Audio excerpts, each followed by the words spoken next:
Pecco Bagnaia tidak menyembunyikan kekecewaannya setelah paruh pertama musim MotoGP 2025 ini. Masalah pengereman Ducati GP25 tampaknya tidak mudah diatasi. Musim MotoGP 2025 berjalan kurang baik bagi Pecco Bagnaia.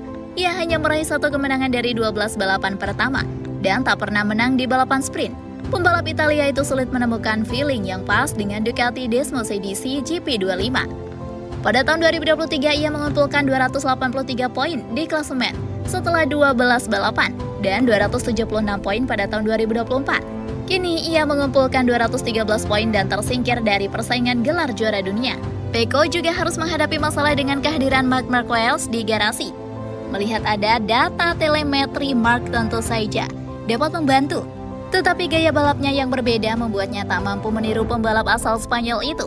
Pembalap dari Akademi VR46 ini tidak hanya khawatir dengan selisih poin dari sang pemimpin klasemen yang kini memimpin dengan selisih 120 poin. Ia juga harus bersaing dengan Alex Marquez yang berada di posisi kedua dengan keunggulan 48 poin di klasemen. Ia mengendarai Gresini Ducati GP24. Saking ketatnya, target utama Bagnaia saat ini adalah posisi kedua. Penurunan performa murid VR46 Academy ini terlihat jelas dari statistik.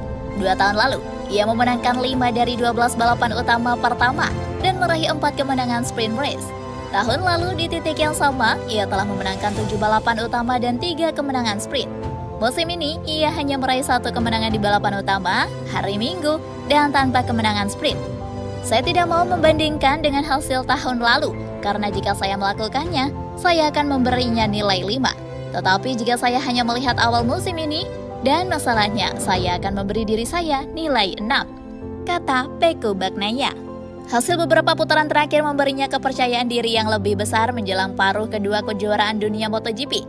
Hal ini bisa dilihat dengan finish ketiga di Aragon Essen dan Sachsenring serta pole position di Brno. Namun, masalah mendasar dengan Ducati GP25 belum terpecahkan karena motor itu tidak menawarkan harmoni yang sempurna untuk Bagnaia sendiri, terutama saat pengereman, di mana ia selalu menjadi pembeda. Sulit untuk menemukan solusi teknis yang pasti, tetapi Pecco Bagnaia tahu persis apa yang menghambatnya saat ini. Bahkan di pramusim, Pecco sudah merasakan ada yang tidak beres. Saya tahu betapa kuatnya kami tahun lalu, tetapi kami tidak berada di level itu sekarang. Musim belum berakhir, mungkin saya bisa pulih di paruh kedua musim ini. Kita lihat saja nanti, ujarnya kepada media MotoGP.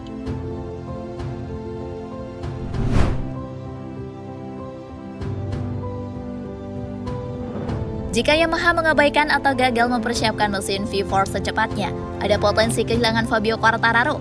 Kok bisa? Tidak seperti tim lainnya, Yamaha tidak sepenuhnya menjalani liburan musim panasnya. Mereka bisa memilih untuk fokus mempersiapkan mesin V4 mereka secara penuh musim depan. Walaupun beberapa media melaporkan adanya keraguan setelah menyelesaikan uji coba wildcard dari balapan Brno baru-baru ini. Test rider Yamaha yang baru, Augusto Fernandez, dan pembalap pemimpin tim uji V4 Andrea Dovizioso yang dikenal sebagai Desmo Dovi terbang ke Barcelona untuk melanjutkan pengujian pengembangan mesin Yamaha V4. Dalam tes privat yang diadakan di Brno sebelumnya, Yamaha agak ragu dengan mesin V4 yang sudah dalam persiapan saat ini. Sumbernya adalah mesin V4 mereka lebih lambat 2 detik per lap dibanding mesin inline 4 yang selama ini dipakai. Dan manajer tim, Paolo Pavesio, bahkan melontarkan pernyataan pesimistis bahwa Yamaha mungkin akan menunda peluncuran mesin V4 1000cc musim depan. Namun tidak diragukan lagi bahwa Yamaha telah memaksimalkan potensi mesin 4 inline 4 mereka saat ini. Jadi jika mereka memilih untuk bermain aman dan tetap menggunakan mesin 4 silinder segaris itu, mereka akan terus menghadapi kesulitan tahun depan. Jika itu terjadi, pembalap andalan mereka, Fabio Quartararo, dipastikan akan lebih memutuskan untuk meninggalkan Yamaha.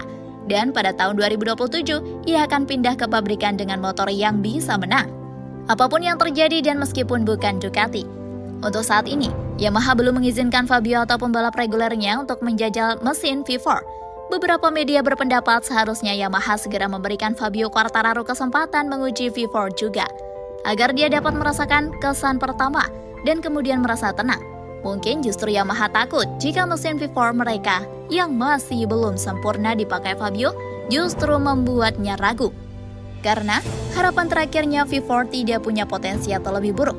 Di samping itu Yamaha bisa saja punya tujuan agar Quartararo fokus di kompetisi saja, tanpa ikut pusing mempersiapkan mesin baru.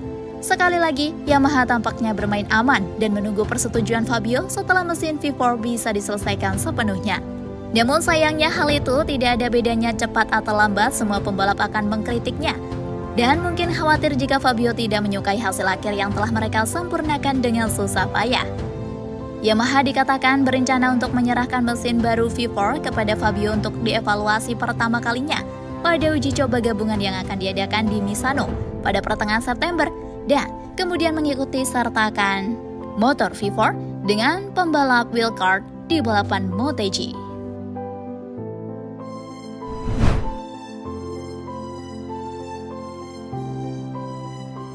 Hanya dalam 3 balapan, Alex Marquez telah berubah dari jarak yang sangat dekat dengan pimpinan klasemen MotoGP 2025. Marc Marquez menjadi tertinggal 120 poin, sebuah titik balik dalam perebutan gelar yang dianggapnya fiktif. Alex Marquez menikmati musim terbaiknya sejak naik ke kelas utama kejuaraan dunia pada 2020. Tahun yang menentukan karena pandemi dan cedera saudaranya Marc Marquez yang menjadi rekan setimnya pada tahun itu. Setelah cobaan berat antara tim pabrikan Honda dan LCR, kedatangan Alex di Gresini pada 2023 mengubah lintasan yang tidak menentu di MotoGP. Dari 50 poin yang ia raih pada 2022, posisi ke-17 secara keseluruhan bahkan tanpa balapan sprint, ia naik menjadi 177 pada 2023, di mana ia menempati posisi ke-9 di kejuaraan dengan format baru dengan 37 poin per balapan.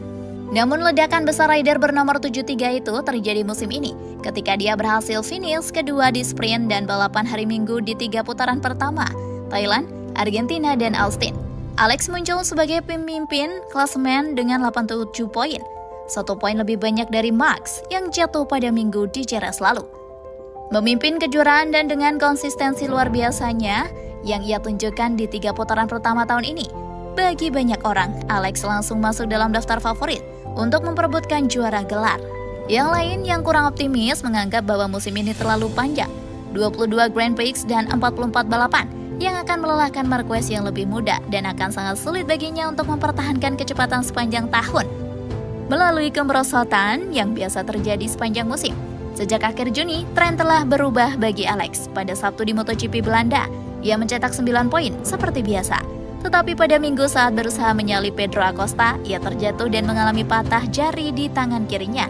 Angka 0 keduanya dalam balapan panjang. Reaksi pembalap asal Catalan tersebut di Jerman, meski baru saja keluar dari ruang operasi, sangat luar biasa. Pada Sabtu, ia hanya mampu mendulang 2 poin, namun keesokan hari ia berhasil finish di urutan kedua dan menyelamatkannya. Seminggu kemudian di Brno, ia mengalami nasib sial yang menimpanya. Ia harus menyalip Joan Mir di depannya yang akan memaksanya. Di Austria, 2-3 minggu lagi untuk menjalani long lap penalti di balapan utama. Alex percaya bahwa dengan melihat performa Max dan musim yang ia jalani, jarak yang ia miliki saat ini adalah hal yang normal, bukan jarak yang ia miliki sebelum kesalahan kecil ini. Bagi Alex, yang pada 2 musim sebelumnya bersama Gresini tidak pernah mencetak lebih dari 180 poin, kini mengoleksi 261 poin, 48 poin lebih banyak dari peringkat ketiga kejuaraan, Francisco Bagnaia, sudah merupakan kemenangan yang patut dibanggakan.